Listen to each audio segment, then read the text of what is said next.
नमस्कार मंडळी, आजची सकाळची सुरुवात नाश्ता बनवण्यासोबत केली आणि सकाळी सकाळी नाश्त्याला घेतो चीज गार्लिक ब्रेड आणि त्यासोबत चहा. आणि आज पण मम्मीला थोडंसं जरा जास्तच त्रास व्हायला लागला होता, तर मग परत आज सकाळी पण डॉक्टरकडे घेऊन जायचं होतं.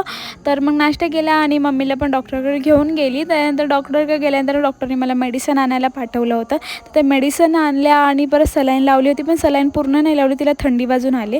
तर ब्लड टेस्ट केलं आणि घरी आल्यानंतर मम्मीने दहीभात खाल्लं, तर मलाही खाऊसं वाटलं. तो दहीभात खाल्ला मी आणि नंतर मग धपाटे खाल्ले मी. आणि धपाटे खाल्ल्यानंतर मग घरातलं काम पण मला तेच करायचं होतं, तर काम पण मीच करून घेतलं, घरातले कपडे बिपडे.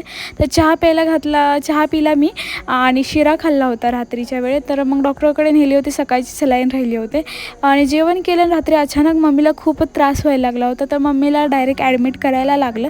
आता डॉक्टर उद्या अजून टेस्ट करतील हॉस्पिटलमधले, तर तेव्हा कळेन आपल्याला की काय होतं आहे मम्मीला त्रास. तर उद्याच्या व्हिडिओमध्ये कळेन.